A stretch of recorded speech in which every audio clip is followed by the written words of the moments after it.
Cooking with Devina. Nah, aku dikasih challenge sama tim, tahu nggak sih? Untuk bikin menu yang tanggal tua tapi mewah. Dengan menu utamanya aku pakai toge. Oke, let's go, kita mulai ya. Yuhu, salah satu bahan masakan yang dikenal murah meriah plus kaya akan manfaat, ya si toge ini guys. Bayangin aja guys, beli Rp3.000 aja bisa dapat segambreng. Selain toge, kuncian bahan wajib yang kedua ada si telur ini guys. Yap, egg first, toge next. Jenis hidangan telur yang mau dimasak Devina kali ini judulnya telur dadar guys. Biar makin tebal dan mantap rasanya, kedua telur bakal dimix sama lada, garam, dan tepung terigu.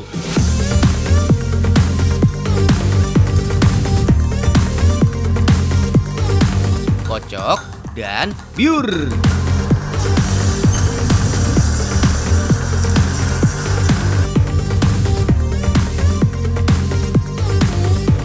Eits, satu lagi nih guys. Secara mau dijadiin pembungkus toge, ketebalan telur dadar harus pas nih guys.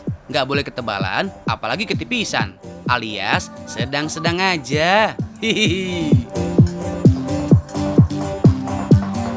Jangan sampai gosong. Dadar made by Devina ready guys. Yap, kalau dalam ilmu masak-memasak, yang terpenting bukan bahan-bahannya nih guys, yang kudu mahal. Murah meriah pun no problemo. Yang penting racikan masakannya guys.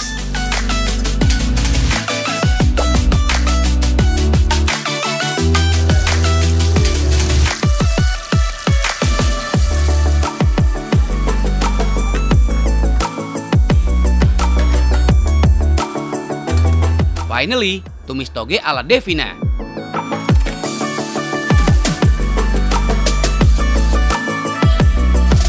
Ini dia guys, definisi toge roll. Sebelum di roll, si dadar bakal dikasih filling dulu nih guys. Tumis toge yang manis pedas ala Devina dijamin bikin surprise deh buat yang makan. Toge roll in action.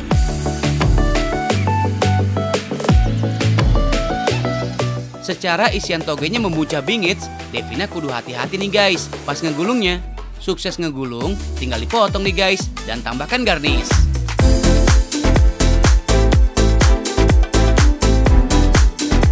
Nah, ini menu pertama kita dari challenge dan ini toge roll. Looks yummy.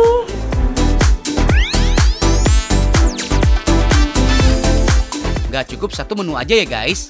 Tim TGS masih mau challenge skill masaknya Devina nih guys. Nah, yang kedua aku bakal bikin toge bolognese dan tetap bahan utamanya aku tetap pakai toge. Dan ini aku pakai daging giling. Ayo, kita mulai. Iya, gak salah lihat kok guys. Ada bumbu bolognese dan daging sapi cincang. Aduh, dari bahannya aja kok mirip-mirip sama ingredientsnya spaghetti ya guys. And now, Devina ready for cooking guys. Yang bakal ngalahin simpelnya bahan-bahan di menu kali ini, ya proses masaknya guys. Dimulai dari tumis butter dan bombay dulu. Nah, kalau udah tercium aroma harum, lanjut landingkan daging cincang dan bumbu bolognese-nya. Next, tinggal tambahin garam, lada, dan air aja deh guys. Eits, meski kelihatan mahal karena pakai bumbu bolognese dan daging, kalem guys. Semua bahan ini Devina racik dari bahan-bahan yang masih ready di kulkas dan dapur. Kan namanya juga menu tanggal tua makan mewah. So, kreasin aja bahan-bahan yang ada di rumah. BTW, secara lagi masak bumbu bolognese, kalian tahu nggak sih kalau nama bolognese berasal dari nama kota di Italia Utara, yakni Bologna. Di kota ini, bumbu bolognese dikonsumsi sebagai hidangan tradisional sejak zaman bahla guys. Topping bumbu udah matang paripurna. And now, giliran toge nih guys yang bakal diolah. Toge-toge yang udah dicuci bersih sama Devina langsung nyemplung aja nih guys di air rebusan. Nah, ini togenya itu udah aku bersihin dulu ya guys, akar-akarnya udah aku hilangin. Dan tipsnya kalau merebus toge itu jangan lama-lama karena biar vitaminnya itu nggak hilang.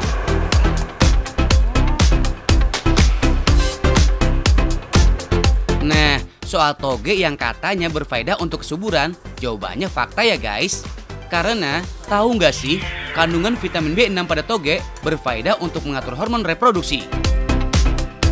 Togenya beres direbus, it's time for plating guys. Oh my guys, kalau lihat beginian, spaghetti dijamin insecure ya guys. Kapan lagi kan lihat toge dikasih topping bumbu bolognese? Baru terjadi di Taunggasi nih guys. Yap, kalau tampilannya kayak gini, sepintas jadi mirip toge goreng. Tapi versi mewah ya guys. Gak kuat endolnya.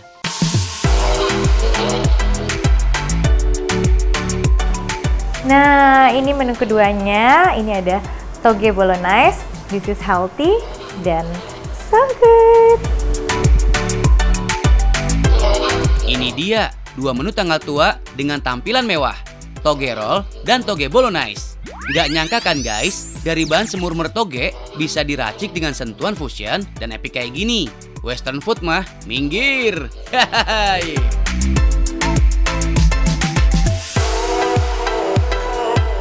Kalau dari tampilannya aja udah proof, gimana soal rasanya ya guys? Karena apalah arti masak sendiri tanpa icip-icip sendiri ya guys. Yap, ngomong-ngomong soal toge, pada tahu nggak sih guys, kalau toge mengandung banyak antioksidan loh. Kandungan antioksidan inilah yang bisa melindungi sel-sel tubuh dari radikal bebas. Di antaranya radikal bebas yang bisa memicu kanker payudara.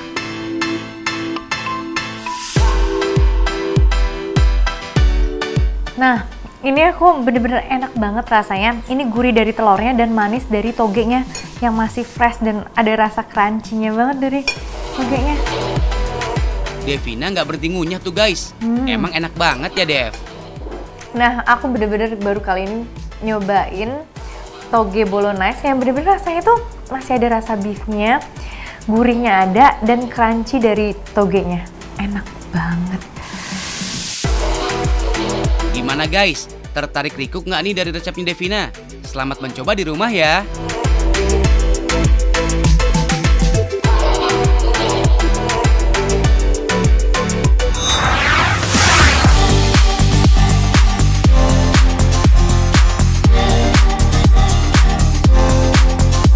Guys, belah-belah apa yang bikin enak? Apalagi kalau bukan belah duren. Guys, tahu nggak sih? Ada beberapa tipe orang dalam dunia perdurenan. Tipe pertama, si maniak duren. Jumlahnya mencapai 10%. Sisanya sih ngakunya nggak suka-suka amat sama durian guys. Apapun tipemu, kalau duriannya dijadiin cemilan kayak gini, yakin masih bisa nolak.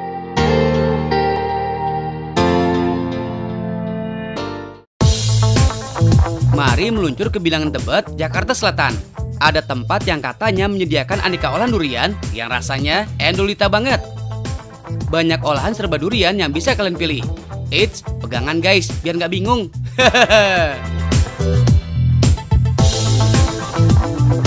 Salah satu yang harus dicobain adalah durian madness-nya. Biar makin tahu makin banyak ilmu, lihat dulu cara bikinnya yuk. Gampang banget guys.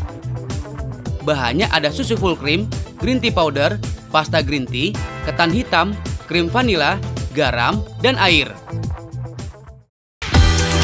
Proses bikinnya cuma tinggal campur-campur. First thing first, kita masak ketannya dulu. Seperti bikin nasi biasa, tambahkan air secukupnya pada ketan. Nah, biar ada rasa gurihnya, bolehlah tambah sedikit garam. Ketan hitam ini bagus loh untuk kesehatan. Sekilas mirip nasi hitam, tapi kalau diperhatikan lagi, tekstur, kandungan gizi, dan warnanya berbeda. Manfaatnya juga baik untuk tubuh, karena dapat mencegah anemia, menunjang daya tahan tubuh, dan masih banyak lagi. Ketan hitam juga bisa untuk dijadikan bahan pewarna alami. Sambil nunggu matang, pisahkan durian dari bijinya. Pastikan pilih durian yang matang ya, biar rasa manisnya makin memanjakan lidah.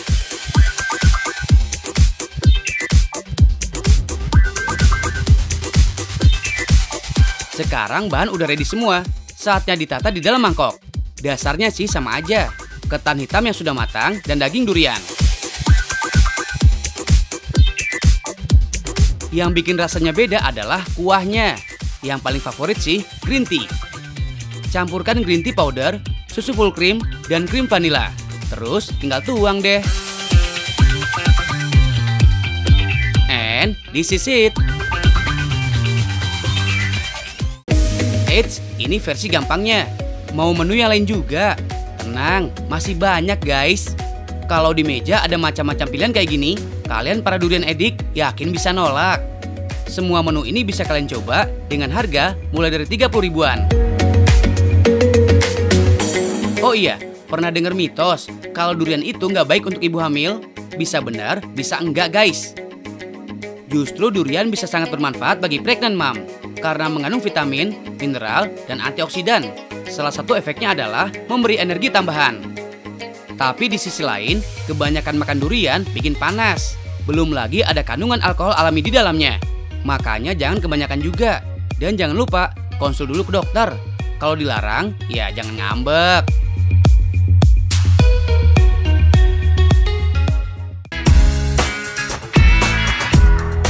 Oh iya, kalau mampir ke sini, cobain Mille Crepe-nya guys. Dijamin gak nyesel deh. Tahu nggak sih apa itu Mille Crepe? Itu loh, kue no bake asal Prancis yang punya 20 layer. Secara harfiah, Mille Crepe berarti 1000 crepes. Crepe sendiri adalah tipe pancake yang sangat tipis, terbuat dari tepung gandum atau tepung soba. Wah, kalau jelasin asal-usulnya sih, bisa sampai besok nih. Yang jelas, gak akan nyesel nyobainnya. Dijamin lagi. Let's try guys!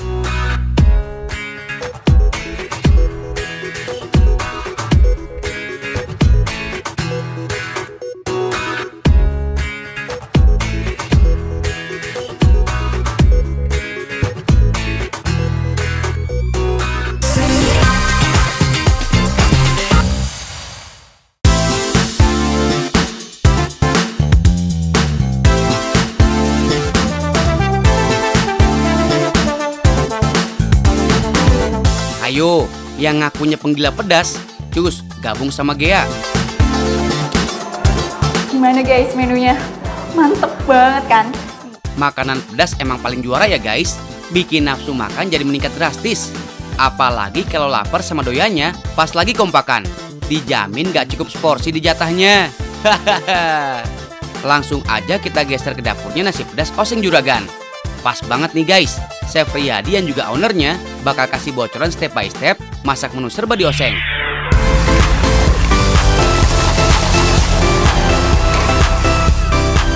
Nah, yang jadi andalan kali ini adalah cumi ukuran extra large.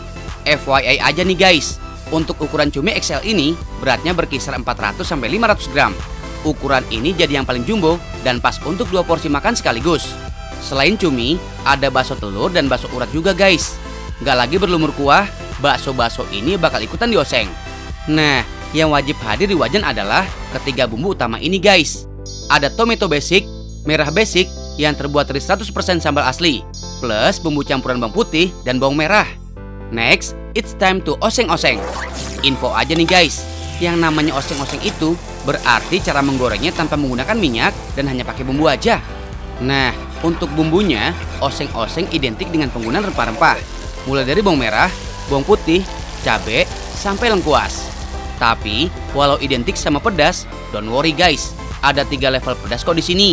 Mulai dari sedang, pedas biasa, sampai pedas banget. By the way, jangan kelamaan ya saat masak cumi-cuminya. Karena, kalian tahu nggak sih, kalau kelamaan dimasak, tekstur cumi-cumi akan berubah jadi alot. So, waktu ideal untuk masak cumi hanya 3 menit ya guys. Nah, kalau udah gampang dipotong kayak gini, tandanya cumi udah matang sempurna.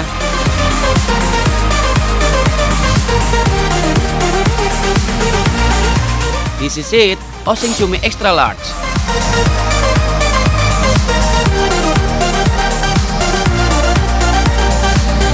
Next, menu kedua, oseng bogem mekar. Dinamain bogem mekar, nggak lain dan nggak bukan, berasal dari ukuran bakso yang besar dan dibentuk mekar kayak bunga. Ayo, pada tahu nggak sih bedanya oseng-oseng dan cah? Kayak cah kangkung gitu loh guys. Jadi kalau oseng-oseng, identik banget sama tumisan tradisional khas Indonesia banget nih guys. Kalau soal rasa, oseng-oseng dikenal punya rasa yang asin dan pedas. Sementara kalau cah, identik sama tumisan dengan cita rasa oriental. Rasanya pun cenderung asin dan gurih guys. Eits, nggak cuma itu. Kalau oseng-oseng, spesial hanya menumis bahan-bahan dengan kandungan protein. Beda banget sama cah, yang identik menumis bahan berprotein dan biasanya ditambah aneka sayuran.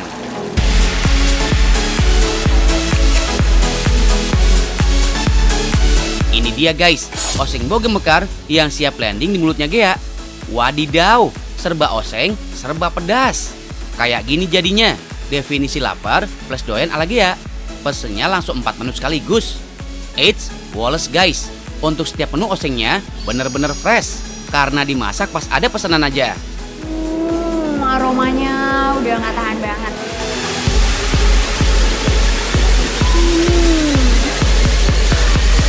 Jadi karena ini dia rawitnya banyak banget di atasnya. Jadi yang wangi pertama kecium itu rawitnya. Dan si cuminya ini the best banget. Ini cuminya tebel-tebel ya. Kalian bisa lihat. Wow, aku udah nggak sabar pengen cobain. Let's go. Kayaknya pakai nasi hangat enak banget.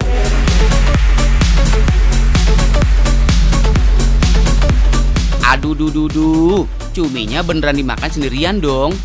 By the way, semua menu yang dipesan Gea masuk level 2 alias level pedas aja guys. Yap, pedas yang meledak di mulut dan bikin mata Gea melek paripurna. Makin pedas, makin lahap nih makanya. BTW, bicara soal kuliner oseng-oseng, pasti identik sama oseng mercon asal kota Jogja ya guys. Sama-sama pedas dan berbumbu merah. Tapi kalau di sini lebih variatif nih menunya. Mulai dari daging, seafood, ayam, sampai bakso. Semua bisa dioseng pedas, plus bisa request level kepedasannya. Hahaha, nggak cuma kepala nih yang ambiar, mulut dia juga ikutan ambiar guys, alias kepedesan.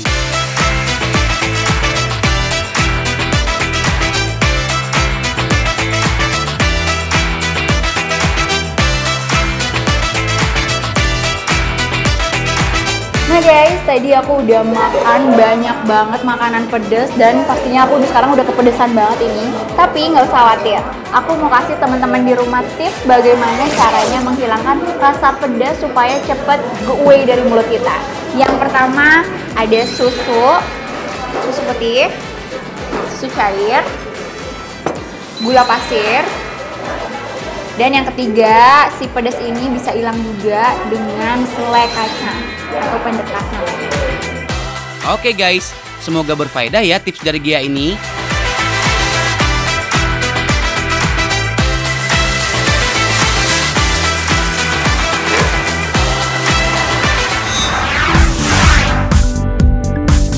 Guys, suka jajan es lokal?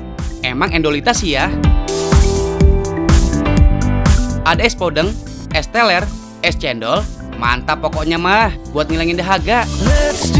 Nah, apa jadinya nih kalau es-es dengan kearifan lokal ini dijadikan cake? Kebayang gak?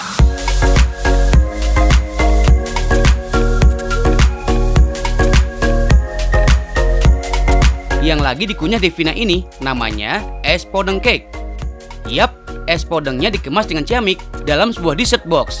Dijamin menang banyak ya guys. Segernya dapat dari es podeng, kenyangnya juga dapat nih dari sponge cake-nya. Pokoknya pas landing di mulut Devina, rasa manisnya dominan abis guys. Belum lagi kalau dimakan pas lagi dingin-dinginnya kayak gini, segernya sampai ke hati guys. Cucok meong buat jadi mood booster di siang bolong kayak gini.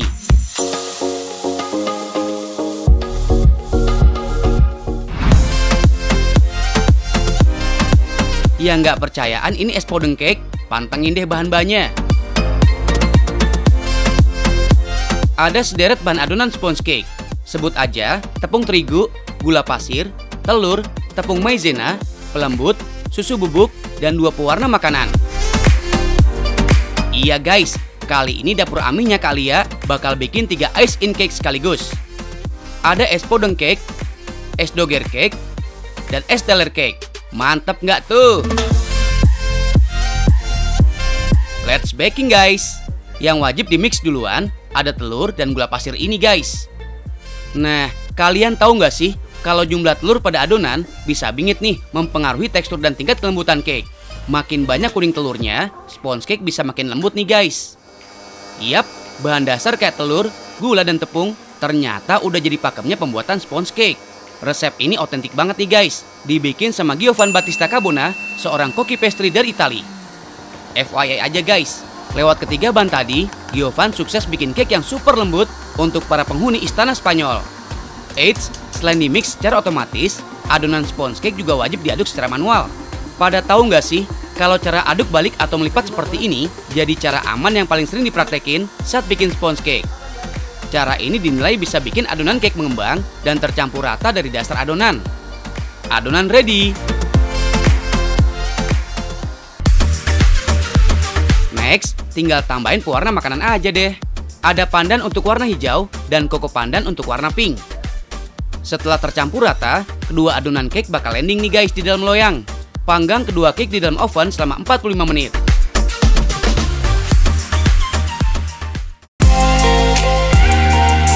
Sesi baking lewat. Sekarang giliran sesi plating nih guys di dalam box cake. Yang udah standby ada aneka bahan untuk filling plus topping dessert box ya guys. Mau yang manis, gurih, sampai sehat kayak buah-buahan, absen semua di sini guys. Yuhu, dessert box yang bakal diracik duluan ada es podeng cake ya guys. Kali ini giliran sponge cake pandan lah yang bakal jadi dasar dessert box. Next, tinggal kasih aneka filling kayak krim dan aneka isian es podeng. Mulai dari mutiara, nangka, sampai agar-agar. Yap, just info aja nih guys. Kalau isian yang berlayer kayak gini, udah jadi ciri khasnya dari dessert box ya guys. Dijamin rame abis dirasanya. By the way, secara lagi racik es podeng cake, pada tahu nggak sih kalau es ini berasal dari bahasa Madura loh. Podeng artinya puter. So, es podeng berarti es puter ya guys. Eits, kalau dalam es podeng cake ini spesial nggak pakai es ya guys.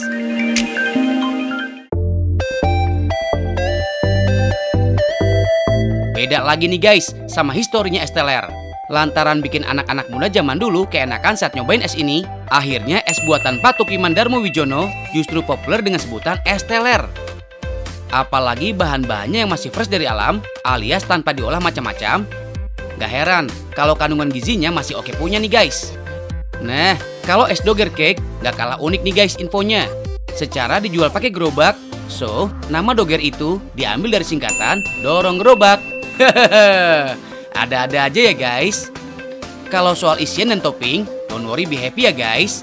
Semua bahannya mirip abis deh sama es beneran.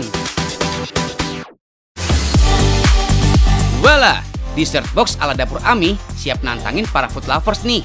Maksudnya nantangin buat dikunyah. Hehehe.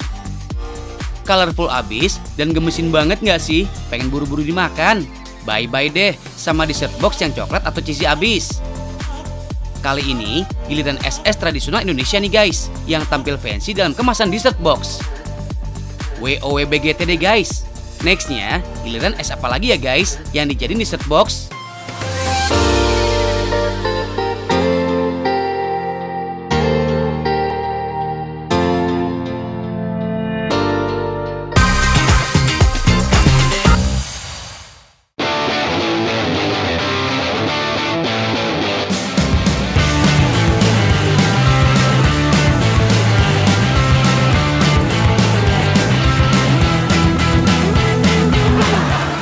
Kang, punten pisan ini Maya.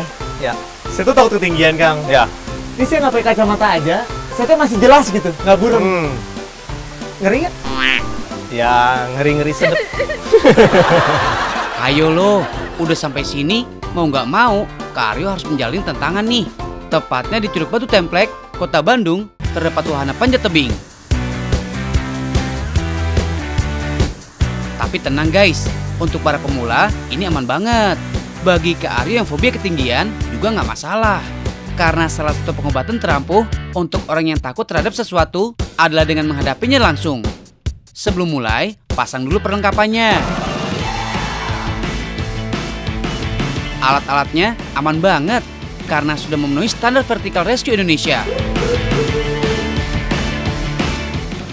Jadi ini ternyata memang untuk simpulnya pun juga nggak bisa sembarangan. Ya. Sudah internasional, ada standar khususnya gitu ya untuk bisa bikin simpul yang sesuai dengan yang diharuskan, namanya simpul 8 ya.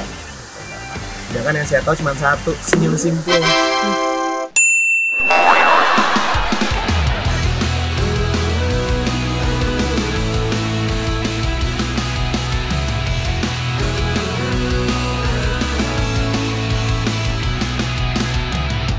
Penyedia kegiatan panjat tebing di sini adalah tim Vertical Rescue Indonesia. Berawal dari tahun 2014, lokasi yang dulunya area tambang batu ini berubah fungsi menjadi ekowisata. Karena potensinya, kawasan ini menjadi pos pertama sebagai tempat latihan dan pendidikan Vertical Rescue. Vertical Rescue sendiri merupakan bagian dari operasi tim SAR yang mengevakuasi korban dari titik tinggi ke titik rendah atau sebaliknya. Ilmu penyelamatan vertikal ini bisa dipraktikkan di tebing atau gunung maupun di gedung tinggi. Vertical Rescue sendiri nggak jauh dengan kegiatan panjat tebing atau rock climbing. Kalian tahu nggak sih, Bandung merupakan kota pertama sebagai tempat pelatihan panjat tebing yang dilakukan pasukan TNI Angkatan Darat sekitar tahun 1960. Dulu, kegiatan ini hanya bisa dilakukan profesional. Tapi sekarang, orang awam pun bisa mencoba. Tapi ada ketentuannya guys.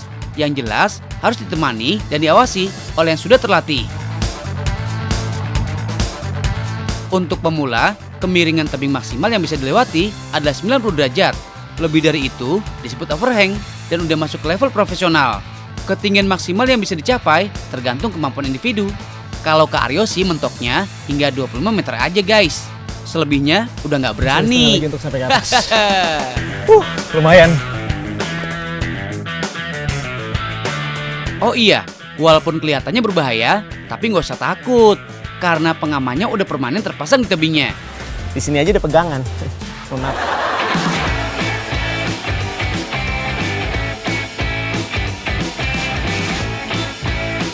Oh, akhirnya nyampe.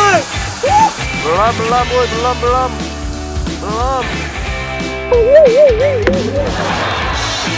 Sekarang waktunya turun deh. Sebenarnya ketika panjat tebing, yang paling mudah adalah turun guys.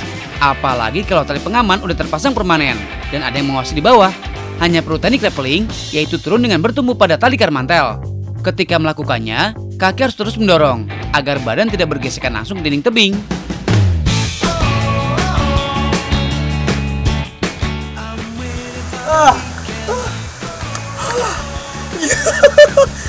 Naiknya 1 sampai 10 takutnya tuh kayak cuman 8 lah.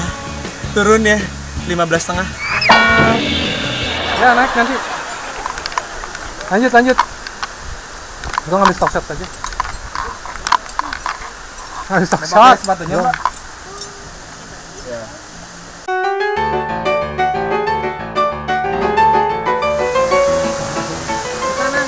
Sekarang kita ngerjain karena dia ngerjain gue tadi ya. Sekarang kita ngerjain dia. Oke, semuanya udah selesai aja. Nun, terima kasih. Soalnya udah harus cepet-cepet lagi, harus syuting berikutnya. Terima kasih banyak, Mangga atuh. Din, udah nggak apa-apa. Coba resapi dulu, kamu tuh biar bisa melihat pemandangan sekitar. Ikhlaskan, ya. Nun, Kang, terima kasih banyak. Mangga, terima kasih. Kang. Kang.